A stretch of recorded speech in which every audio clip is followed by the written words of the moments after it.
지금과 같은 국제 질서가 재편되는 시기에는 블록화 추세 쪽에서 대화 채널을 유지하는 것 자체가 매우 중요한 의미가 있고, 강대국 간의 긴장 완화 그리고 글로벌 현안을 공동으로 해결할 수 있는 협력의 기회로 활용해야 됩니다. APEC은 아태 지역을 넘어 세계 경제의 번영을 주도하는 명실상부한 세계 최대의 경제 협력체로 거듭났습니다. 대한민국은 2025년 APEC 의장국으로서 기업인 여러분들의 활약을 응원하며 2025년 APEC도 기업인 여러분들과 함께 준비해 나가겠습니다.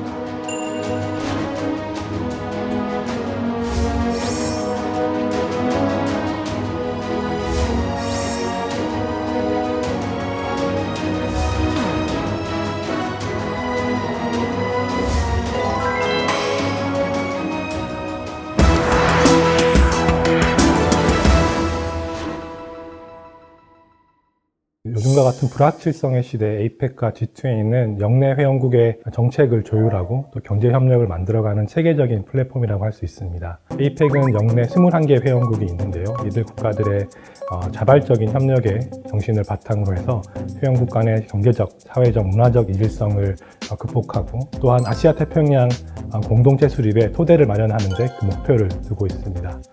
이를 위해 APEC은 영내의 안정과 번영의 달성을 위해서 세계 경제의 도전 과제에 공동으로 대응하고, 또 재화나 서비스 이동을 촉진하기 위한 무역 투자 활성화, 혁신과 디지털의 확산, 그리고 지속 가능하고 포용적인 성장을 비전으로 삼고 있습니다. 한편 G20는 그룹 오브 20의 약자로 다자간 금융협력을 목적으로 1999년에 결성된 협의체인데요.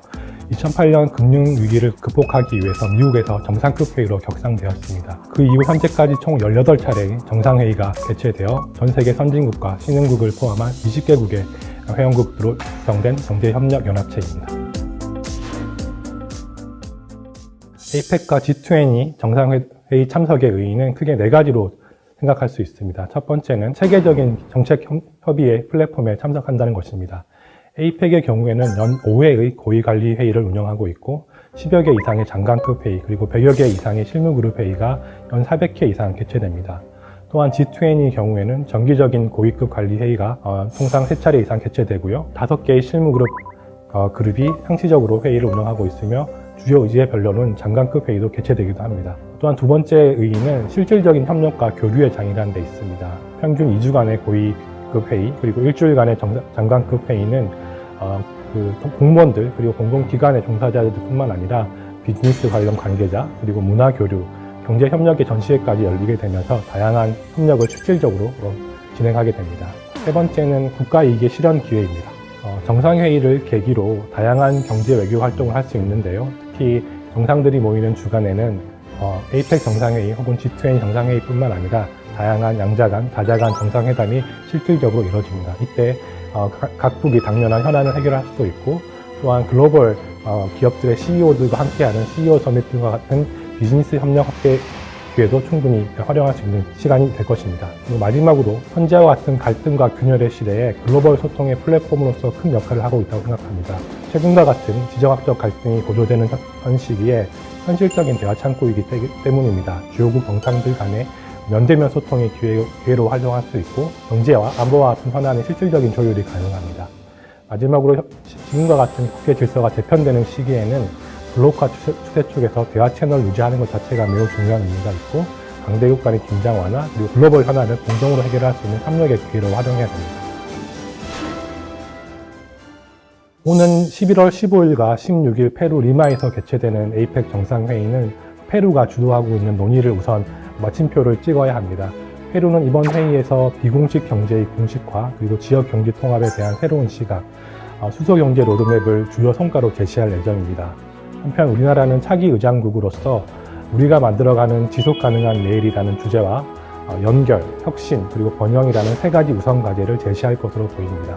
이 3가지 우선 과제는 우리나라가 추진하고 있는 다양한 정책과 결합하여 우리나라의 실질적 성과로 연계될 것으로 보입니다. 연결, 특히 커넥트웨이 같은 경우에는 배타적인 보호무역주의 확산을 경계하고 공급망 분절 등 자유무역주의 약화에 대응하는 새로운 협력의 틀을 제시할 것으로 예상됩니다. 두 번째, 이노베이트는 혁신은 디지털 강국으로서 디지털 격차 해소, 그리고 포용적 기술 생태계 구축, AI 관련 담론이 심화 등을 주요 논의 방향으로 삼고 있습니다. 세 번째, 프로스퍼, 번영은 공동의 문제를 해결하기 위해서 협력하자는 것인데요. 대표적으로 에너지 문제, 기후변화, 인구 감소, 팬데믹 대응 등의 글로벌 도전에 대응하는 공동 해결책을 모색할 것으로 예상됩니다.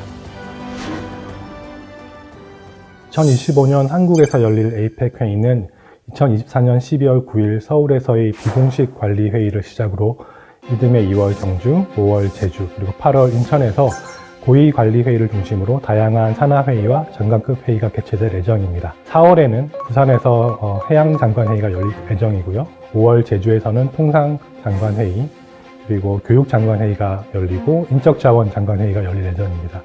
그리고 8월 3차 고위관리회의에서는 연계하여 디지털 장관회의와 여성경제회의, 그리고 식량안보 장관회의가 열릴 예정입니다. 이어서 외교통상 장관회의, 기업인 자문회의, 최고경영자회의, CEO 서밋이 정상회의를 계기로 열리게 됩니다. 마지막으로 이제 열리게 되는 이러한 1년간의 논의에 마침표를 찍게 되는 정상회의가 경주에서 열리게 되고 그것을 계기로 막을 내리게 됩니다. 10월에 있을 경주 정상회의에서는 트럼프 대통령이 방한할 예정이며 2014년 이후 시진핑 주석의 첫 방한이 예상되는 만큼 경주에서의 정상회의는 역사적인 사건이 될 것으로 예상됩니다. 2025년 한층 복잡해진 글로벌 현안 가운데 한국이 어떻게 이장국으로서 역할을 할 것인지가 기대되고 있는 상황입니다. 저희가 제시할 협력 사업의 핵심은 결국 앞서 말씀드린 연결, 혁신, 번영에 부합하는 다양한 한국의 혁신 역량과 경험을 공유하는 것입니다. 특히 개인적으로는 우리나라의 K정책 혹은 K문화, K기술이라는 이러한 콘텐츠를 어떻게 역내에 점진적으로 확산시킬 수 있을까가 핵심이라고 보고 있습니다.